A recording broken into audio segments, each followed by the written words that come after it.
Hey guys, um, I have come across a pretty turning point in my life right now. I've had many friends that have been contemplating suicide, many, and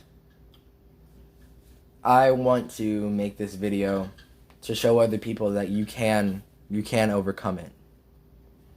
You can get through it because I did. I I was in a point in my life about 3 years ago where I became psychotic. I hated everyone, hated everything, most of all, hated myself. I couldn't bring myself to suicide just quite due to feeling bad about how it would affect other people. Although I hated them, I cared. And I cared too much to do it. This is the biggest turning point. I moved from my hometown, Austin, Texas, where I had friends, where I had family, into a small town called Taylor. Um, this was this was very it hurt because I was in a school where I had worked so hard to get to. I was in a school where I had friends.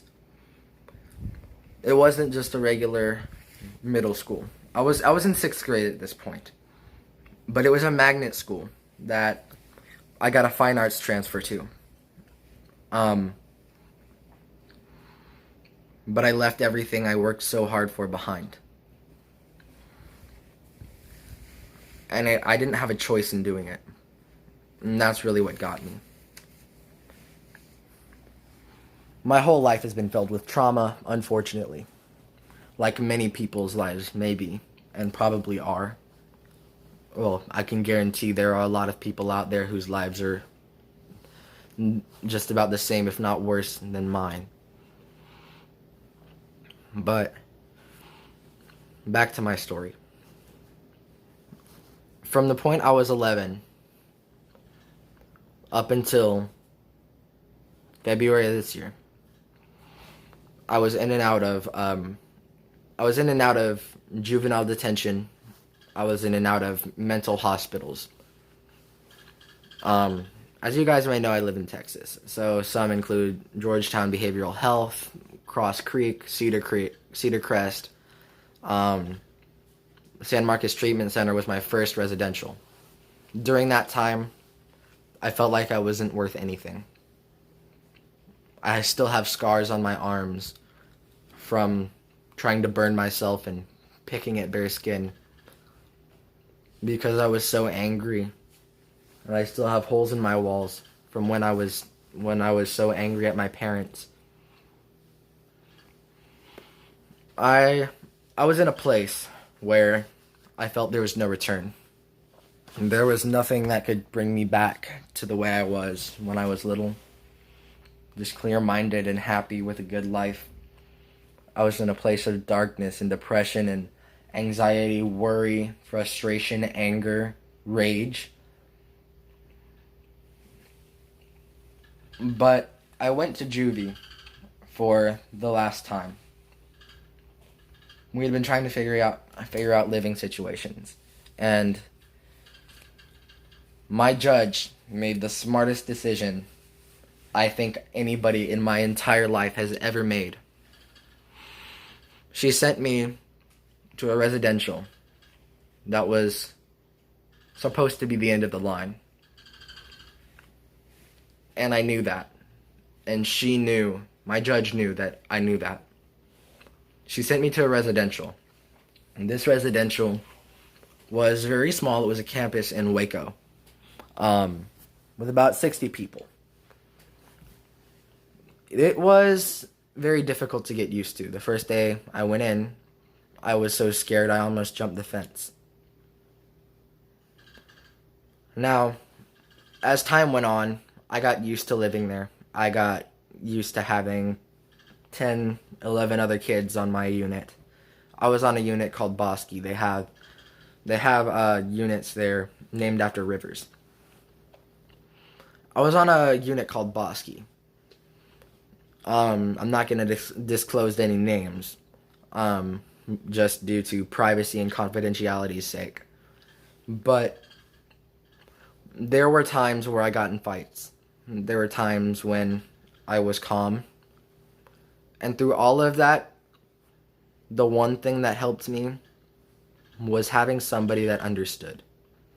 Whether it have been a friend, a staff, a therapist, they all cared. Unlike many, many of those places I know that don't.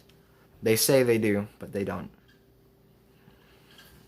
I know from personal experiences that I may get in another video. But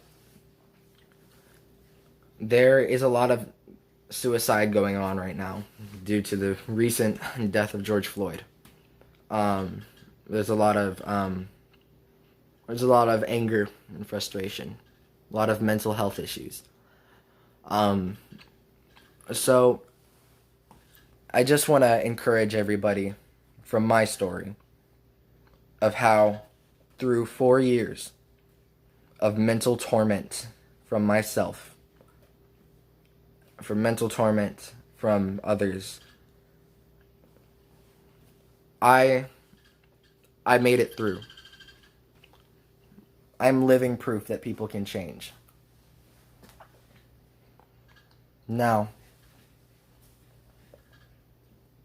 it took one major thing.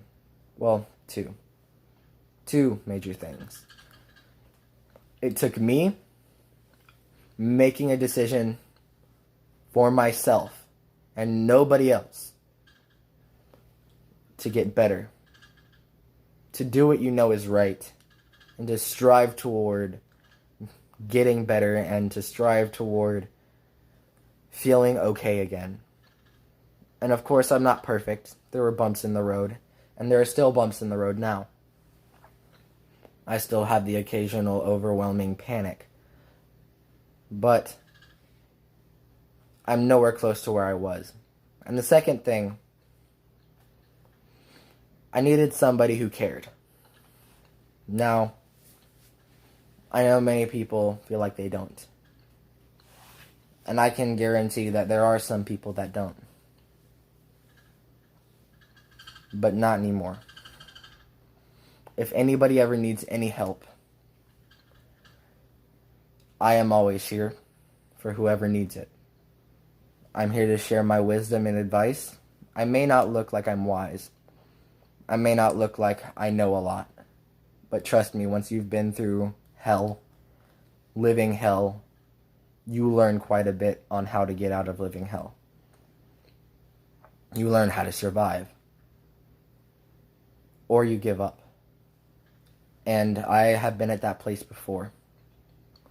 I strongly urge anybody who is going through suicidal ideations and suicidal attempts or self-harm that they contact a suicide prevention hotline.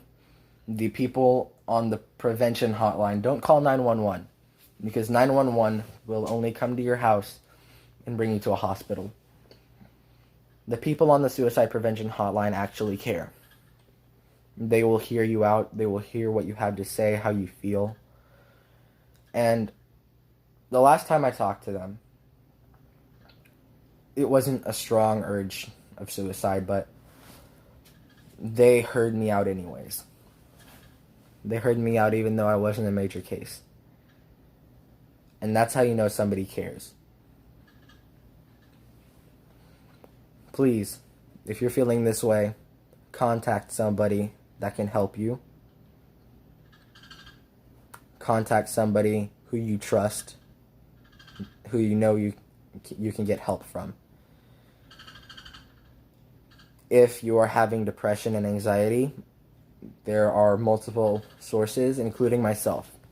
I'm going to leave my name down in the description on Instagram. If you would like to reach out to me and hear what I have to say, and I will hear you out as much as you need. Um, as far as I'm concerned, anybody who needs help can come to me.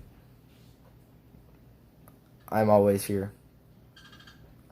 So, with that being said, I might go into another video about some of the details of my stays. But I felt like this was pretty necessary. So, thank you guys for watching. And as I said, you may contact me at the Instagram name down in the description. Please have a great day, have a great week, and a great life. I'll see you guys in the next video. Bye.